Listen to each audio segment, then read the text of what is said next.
आज हम पढ़ेंगे बौद्ध धर्म का विस्तार। पिछले वीडियो में हमने देखा था कि मौर्य साम्राज्य के पतन के पश्चात किस प्रकार से जो है बृहदत्त मौर्य वंश का जो है अंतिम शासक था। उसके बाद जो है शुंग वंश की स्थापना हो गई। उसके पश्चात जो है शकों ने हमला कर दिया, इंडो ग्रीक ने हमला किया, फिर शकों ने हमला किया, कुषाणों ने हमला किया। ये 3 बाह्य आक्रमणकारी प्रमुख रूप से हुए हैं। ये क्लास 6 का बुक है, जिसमें बिहार बोर्ड की क्लास 6 की बुक के लेसन 11 में बहुत ही इंपॉर्टेंट चैप्टर है। आगे हम देखेंगे बौद्ध धर्म का विस्तार।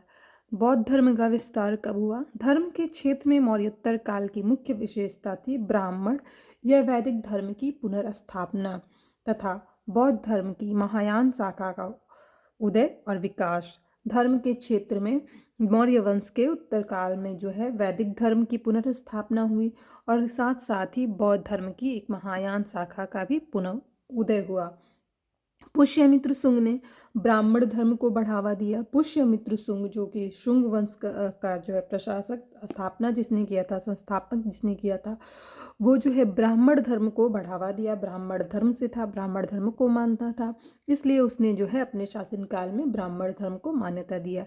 जैसे यज्ञ और बलि की प्रथा का विकास हुआ, जिसके पश्चात जो है यज्ञ और बलि की प्रथा का विकास हुआ। इसके साथ ही त्रिदेव ब्रह्मा, विष्णु और महेश की धारणा भी बलवती हुई।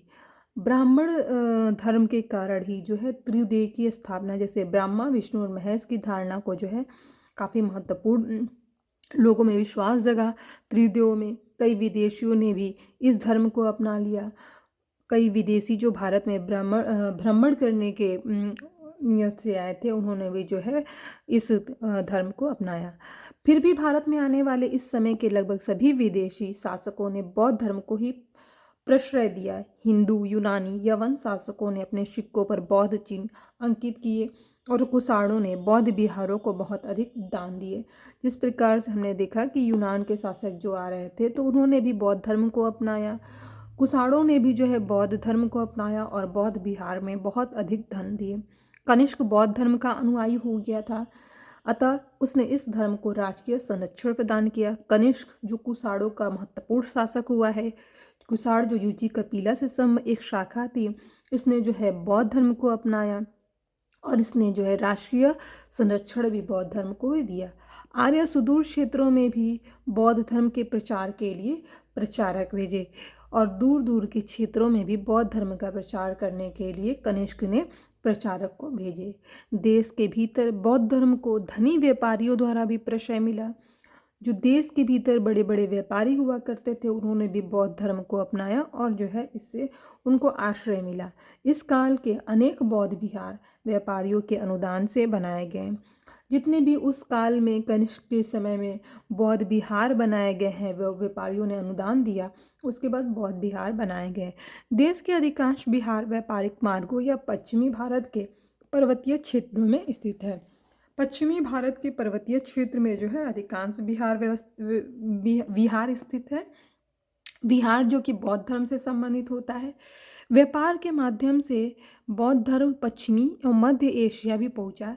इस प्रकार से जो है बौद्ध धर्म व्यापार, जो लोग व्यापार करने आते थे उसी व्यापारिक मार्ग में जो है अनेक विहारों की स्थापना हुई। विहार की स्थापना हुई जहाँ पे बौद्ध भिक्षु रहते थे।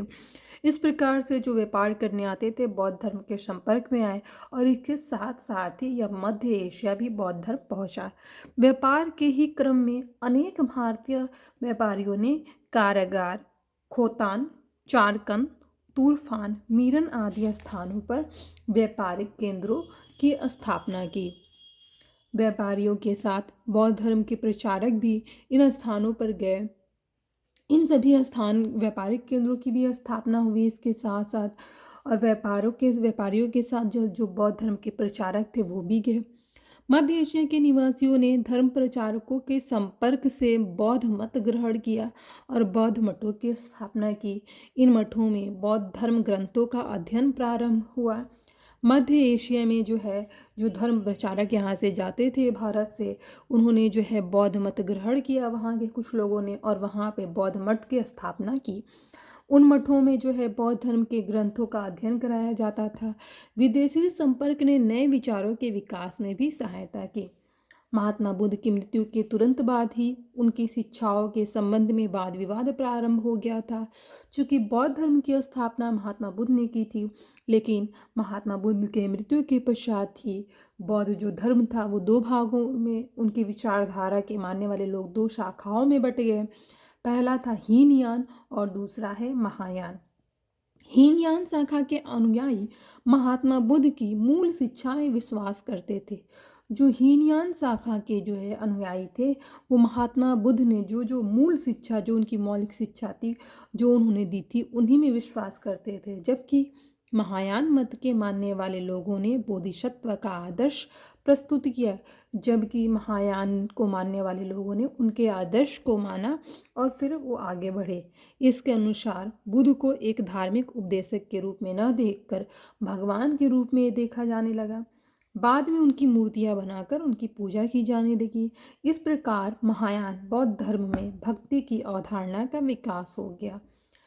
बाद में चल के जो है बौद्ध धर्म में मूर्तियां बनाई जाने लगी महात्मा बुद्ध की और उन्हें पूजा जाने लगा, और इस प्रकार से एक भक्ति की भावना का भी विकास हो गया।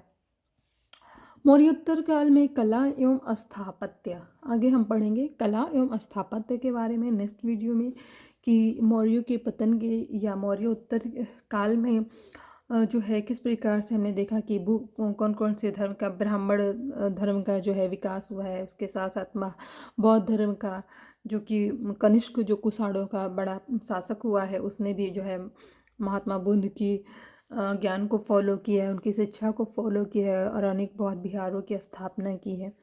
आगे हम जो है मौर्योत्तर काल में कला एवं स्थापत्य को देखेंगे।